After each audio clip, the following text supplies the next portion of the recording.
Blog Talk Radio.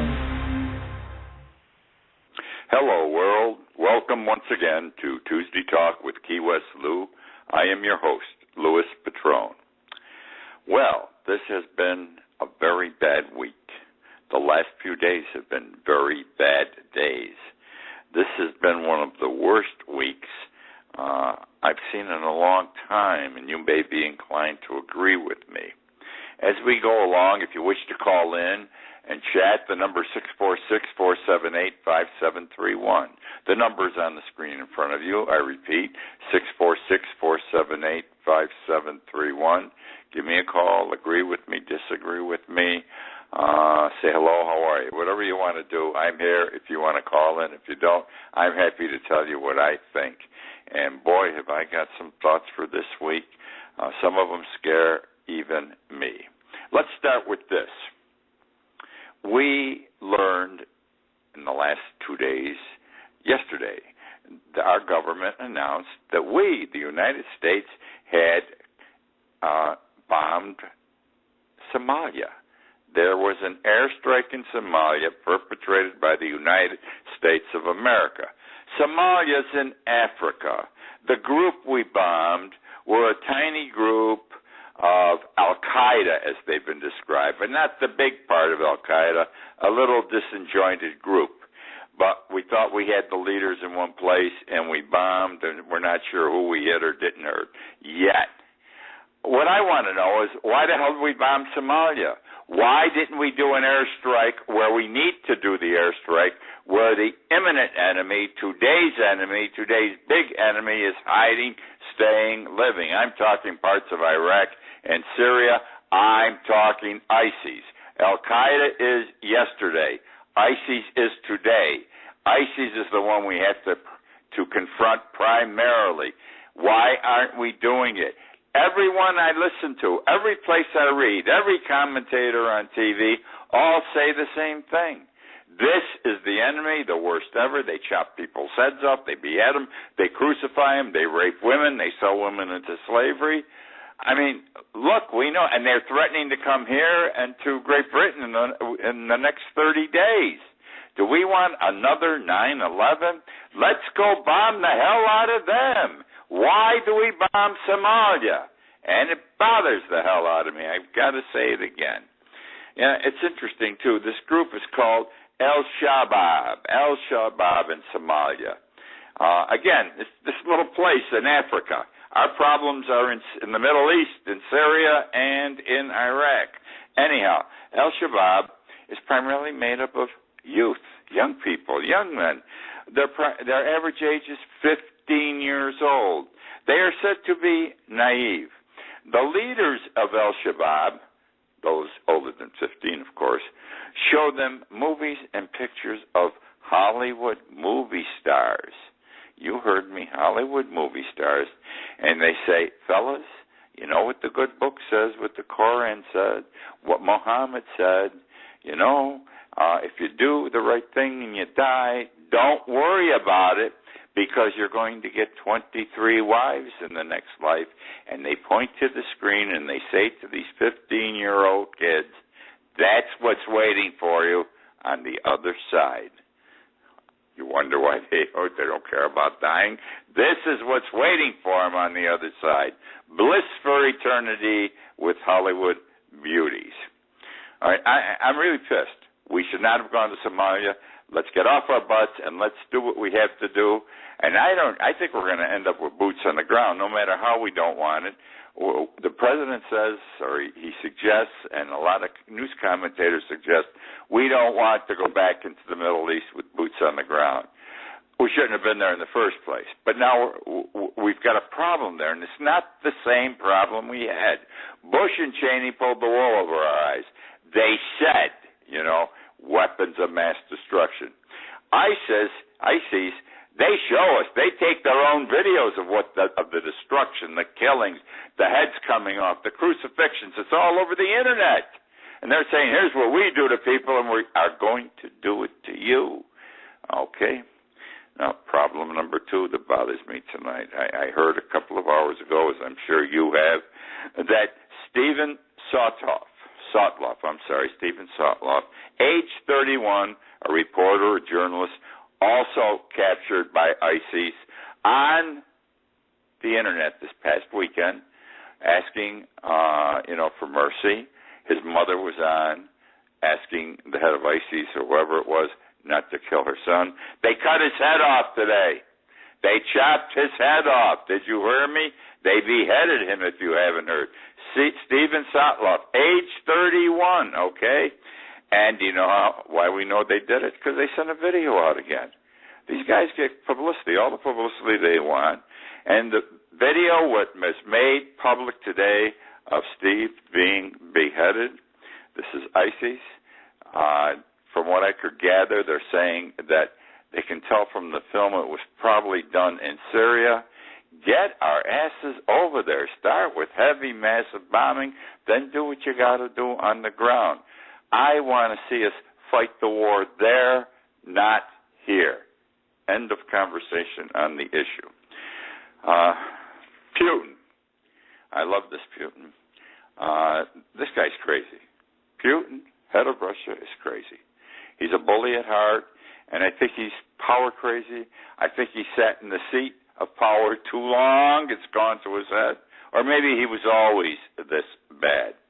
But he said something today I never thought I'd hear anyone but a terrorist say, and the terrorists have said this. And here's what Putin said. Putin said that he will use nuclear weapons if necessary. Everything's on the table as far as he's concerned. This all arises out of the Ukraine.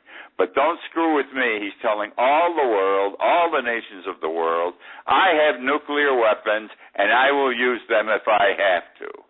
Now you have to understand, he's got as many nuclear weapons as the United States. Further, you have to understand that in 1989, we signed a treaty with Russia. The United States and Russia agreed they're going to cut back on their supply of nuclear warheads, which they both have done, okay? But they would keep a lot of them just in case.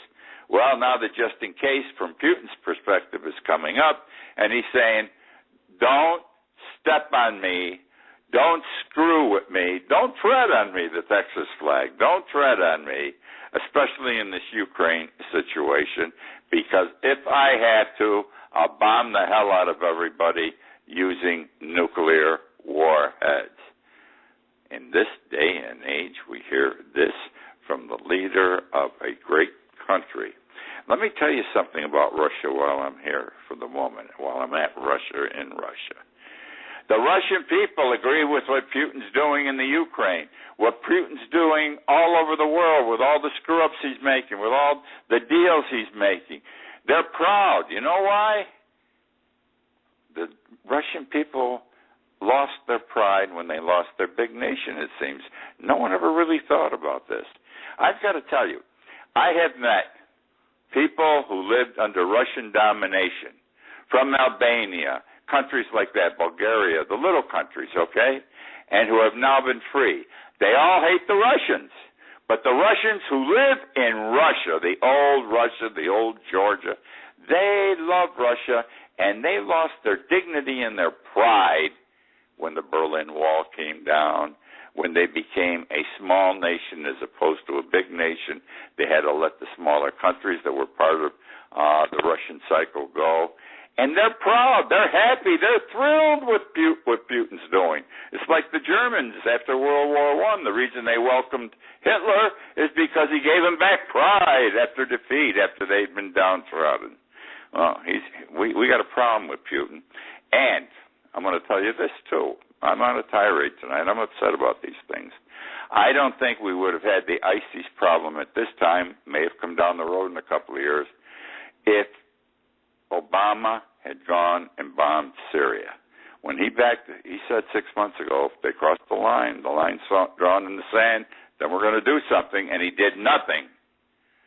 That was the sign to ISIS they could do what they wanted, and they started up at that point. And this was the sign that Putin, could do things he didn't think of doing before, because he saw that Obama would not take the strong steps required to stop him. It all comes, I believe, from that time when we were going to do something, probably an airstrike in Syria, and did not. Okay, now we're going to go to New Jersey. Might as well move around. Oh, my God. There is a police officer, or there was a police officer till a couple of days ago in New Jersey, small community, Helnetta, New Jersey. The police officer was a part-time police officer, though he has been a police officer for 36 years. He was a full-time cop on another department, retired, then took this part-time job. God bless him. God bless America. He's drawing his full pension from the full-time job, and he's also grabbing a salary from another police job. It's called double dipping. It's against the law in some states. I don't assume it is in New Jersey, or he wouldn't be open about it, or the communities wouldn't be open about it, or they just wouldn't do it. Anyhow, there was this citizen of Helmetta who bought a dog from a shelter. He took a dog, whatever it cost him, 50 cents a dollar, $10, $5. He went to the community dog shelter, animal shelter, and he picked up a dog, purportedly in good health. He spent $4,000 on the dog, trying to get it better. The dog was very sick. This happens. We all know it. I'm laughing because it's just terrible, $4,000. Anyhow, he's very upset with the city dog shelter. And they don't seem to do anything. He complains and they do nothing. So he was in City Hall. They call it the Town Municipal Building. He was in City Hall in Helmetta. And he was doing what he called a citizen's investigation, quote unquote, of the animal shelter system. And he was walking around with a cell phone taking pictures. Okay? Well, this police officer comes over. He's in City Hall, mind you, and he's a citizen. He's in public hallways and public places, and he's taking some pictures. And the police officer says, "You can't do that." Well, this guy's really irritated, the citizen. He says, "Hey, I have a constitutional right to do this. I have a First Amendment constitutional right." And what do you think the police officer says to him? He said, "I don't care." All right? And he says, "I don't care because, and I don't have to listen to you or the Supreme Court because, and I don't have to follow the Constitution because Obama doesn't follow the Constitution." His own words, and I quote, "Our president has decimated the Constitution. Then we don't have to follow it." So, Obama, from his perspective, doesn't follow it. He's a police officer, doesn't have to follow it. Well, the town council, by the way, this is what's funny about this whole thing, too. There was a 13-year-old kid on the side. He had his cell phone. He recorded the whole thing. Nobody knew he was recording it. See it, hear it, and it went viral that day, immediately. Okay, it was all over the world on the Internet.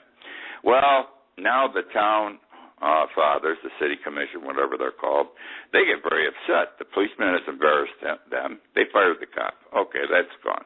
So they come up with the solution, which is the stupidest thing I ever heard of. They have introduced an ordinance banning photography and video recording in the city hall, in the public town building. They are in the process, they need another vote on it, are in the process of banning photographing and video recordings in any public building in the town of Helmetta, okay, New Jersey. Well, you can't do that. I mean, it's a public hall. It belongs to the people. It's a public office building. It belongs to the people. You can walk in and take pictures if you want. You can walk in and record conversations if you want. There's nothing against the law. Now, Helmetta says, if you're going to do this, because they want to avoid another cop situation as they had, you first have to get permission from us to do it, and we'll give you a permit. Still not correct. Not the way things should be done. So now what's happened here? They had one problem. They took care of it. They got rid of the police officer. But they've compounded the situation because they've created another problem on the constitutional issue What is the right of a citizen in the community to take recordings and photography of his public city hall, town hall, inside, outside? I think it's an absolute right as long as he doesn't bother anybody. And I think didn't know what the hell they were doing, quite frankly. And we're going to hear more about Helmeta, New Jersey. Now I want to talk about religion, and I'm going to Berlin, Germany. Berlin, Germans in general, since World War II, I believe have a guilt complex, most of them, because of the Holocaust. Properly so, perhaps. Yes, it is proper. And they walk on eggs when religion's involved. Well, they've come up with something they want to do in Berlin, a certain group. This is not a public thing. It's a private group have gotten together, and here's what they want to do, because they want to help religions to come together. They want to erect what they call Berlin's House of One, O-N-E, Berlin's House of One. And what it will be, they want in there one church, one mosque, and one synagogue. 3 religions represented. The 3 religious rooms or churches or mosque or synagogue will be of equal size, and then there will be a larger common room, one building. And they think this will help to bring the religions together. They're going to have to do this with donations. So far, they've raised $18,700 in a week, so that's pretty good. They're selling bricks, symbolic bricks for $10 or 10 euros a piece, I'm sorry. This whole thing's going to cost, by the way, 43.5 million euros. Lots of money. 43.5 million euros is, close to $60 million American money. They think they'll have all the money by 2016. If they fail to have all the money by 2016, they got a backup plan. They can do a smaller operation for about 10 million euros, which amounts to $15 million American money. There are some practical problems involved. One is, will the thing fly, PR-wise? The other, though, is the Muslims have already rejected the idea. The various Muslim sects groups are saying this is stupid. Only the Turkish Sunnis have joined. The Turkish Sunnis have made a significant contribution. The Jews are hesitant, but it really doesn't make any difference from what I can understand, because there are not that many Jews who live in Berlin today. Makes sense. Less than 0.01% of the population of Berlin is of Jewish extraction, the Jewish religion. The only group that is really big in this thing is the Christians. There'll be one kind of Christian church, which denomination I don't know, but 37% of Berlin is made up of Christians. Now, you say, gee, this is an unusual idea. It's smart. It's stupid. Well, at least they're trying to do something highly unusual. Never heard of it before. I hadn't. Perhaps you didn't. But it's happened, or it's in the process of happening right here in the United States. In Omaha, Nebraska, a group has gotten together called Tri-Faith Institutions. T-R-I, Faith Institutions. They want to build a campus like a college campus for the 3 religions, Muslims, Jews, and Christians. They hope to have enough money to do theirs by 2015.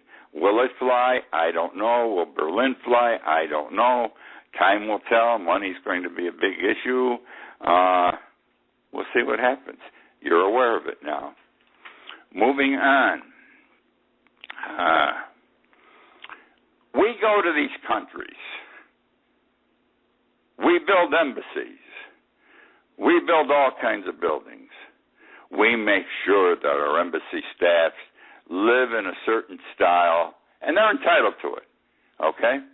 Well, we are now in Tripoli, from the halls of Montezuma to the shores of Tripoli, the famous Marine song. We're back in Tripoli. Tripoli is in the news. Tripoli's in Libya, as Benghazi is in Libya, but Benghazi was a little outpost, embassy outpost. Tripoli is our big embassy in Libya. We abandoned it. Yeah, on July 26th, just about 5 weeks ago, we got our asses out of there because we were in trouble over there. And, the best part of wisdom was to evacuate, which we did. Well, the building and whatever's around it is not going to waste. You will be happy to know that this is terrible, but it's not going to waste. A jihadist group, militarists, soldiers, terrorists, a jihadist terrorist group is Islam people. You know what they're doing? They're using the swimming pool to swim every day. It's on YouTube. Somebody I love the internet. Nothing is secret anymore. Somebody took a picture of it, and it's running all over the internet. You can see it for yourself. That they take off their clothes, they take off their guns and their bullets and everything, and they hop in the pool for a while. In droves. I'm glad someone's enjoying the pool American tax dollars built in Tripoli. Where are we now? Oh, this is wonderful. We're going to talk about Homeland Security. That's an agent, and now a department of the government. They're there to protect us. Understand, my friends, that since 9/11, you and I have lost most of our rights in this country. They're watching us all the time, and I am referring to the United States government. It's just not right. I mean, they got all our telephones bugged. They got all our cell phones bugged. They got our computers bugged. There ain't anything any of us do anymore that is not a secret. It's all stored somewhere in a computer, someplace, somewhere, huge computers. And if they had to get into us, they can trace back and find out everything we're doing. Or they know it up front and they record it in different places, all right? They say we've got to do this so we can protect our people. I don't know. I think we've gone way too far in giving up our rights for this kind of protection, which I'm not sure we need to this extent. Okay, what's happening now? Homeland Security, that does the bugging, got bugged. Homeland Security has been hacked, all right? The 25,000 Homeland Security employees had their personal data, including financial accounts, hacked by an outside group that is suspected to be a foreign country. Well, how do you feel about that? Don't forget, we bugged Merkel's phone, the president of Germany, her cell phone. We bugged the German government. We bugged the Brazilian government. We bugged the French government. We bug everybody, and everybody bugs us, I guess, these foreign countries. And but Homeland Security is upset about this, and so I've come to this conclusion because I just don't like the way our government spies on us. We got cameras all over the place now. Every place you drive, they can see you. And they got these drones that are going to fly over us that make it even worse. I don't want people to know where I go. It's nobody's business. I don't want them to know what I'm doing. As long as I'm not breaking the law, stay off my back. How does this sound? And this is a conclusion I came to. When a hacker steals from Homeland Security, as has been done here, it's a crime. You can't go hack, you can't go bug the computers of Homeland Security. Whereas, think about what I'm going to say now, when the government steals the data from your private computer, your telephones, anywhere, in any fashion, takes the private data of its citizens, okay, it's called Homeland Security. Got it? If, okay, someone bugs Homeland Security, it's a crime. If Homeland Security bugs you and me, it's Homeland Security. It's not a crime. Just doesn't fly, doesn't make sense to me. Okay, we're going to Monsanto now and GMOs. We know what GMOs are, these organisms, not orgasms, but they're causing a lot of disruption like an orgasm might. Organisms, genetically modified organisms. Monsanto is a huge company worldwide. They're especially strong and powerful in the United States. They have influence like you would not believe in the Congress, in the halls of government of the United States. Laws are set up to protect them like you would not believe. You cannot take a picture of anything on the grounds of a Mansato place, a field where they grow things. You can't even take it from outside the fence. You're standing on a highway and take it with a camera through the fence. It's still a crime for which you can be arrested. Monsanto protects its seeds. It takes these seeds and, it gooses them up with chemicals, and these seeds grow better corn, bigger strawberries, bigger bananas, bigger potatoes, bigger. They last longer, and they're cheaper to produce. They take less water. What a wonderful thing if they're healthy. And people in the United States aren't comfortable with them yet. I don't think most people are comfortable, and this is a problem worldwide. Now, Monsanto, once they sell you the seeds, and they sell farmer seeds all the time because they also sell them cheaper. Once they sell you seeds, you sign a contract as the farmer. You will forever buy your seeds from them. You also sign as part of that contract that you will not sell those seeds to anyone else. So if you sell the seeds to someone else, or you don't want to use their seeds anymore, and Monsanto finds out, they bring a lawsuit against you in the federal courts of the United States. This has happened 145 times in the last 16 years. Monsanto has sued the little farmer 145 times, separate lawsuits in 16 years. That's an average of 9 lawsuits a year. And guess who wins? All the time, without fail, Monsanto. Shows you the influence, the wording of the legislation, the laws in this country, signed by our presidents. Wrong, and they're getting away with it. Which brings me now to some countries in this world are definitely anti-Monsanto, and they don't care who knows it. And I'm talking about Germany and France. They do not tolerate Monsanto. They fight them at every corner, okay? Latin America has become the same way now. Latin America. Mexico's gotten into the ballgame. There was a trial last year where, and this wasn't by a farmer or one person suing Monsanto, 53 scientists and 22 civil rights organizations. 53 scientists, 22 civil rights organizations got together as plaintiffs and sued in Mexico to have the Mexican government suspend Monsanto getting the right to grow using GMO seeds. They have to get permission in Mexico to use GMO seeds. It's like a licensing by the government. It's a permit. They sued to stop the government from doing this. And the trial court voted for those 53 scientists and 22 civil rights organizations who said GMOs were bad, unhealthy, etc. The case went up on appeal. Everyone expected Monsanto to win. Monsanto does not lose. The decision came down a couple of days ago. Monsanto lost. Major defeat. Absolutely major defeat. Interesting.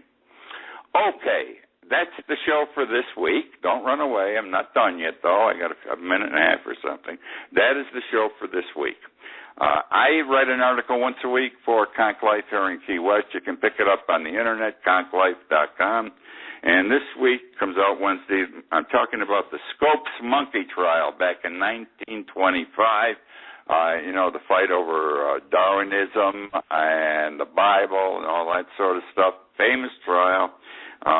Turns out it was a hoax, a setup, the whole thing, and I wrote about that, and I revealed the situation behind it, and I'd like you to read it, Conch Life. Remember, the show's archived. You can read it anywhere you want as soon as the show's over in about a minute. It's YouTube, and it's on Key West Lou also. Read it at your convenience. I know many of you do. I got my book out there yet, The World Upside Down. If you like this show, buy my book. If you don't like the show, don't even think about buying my book. Thank you for joining me. I look forward to being with you again next week. Good night.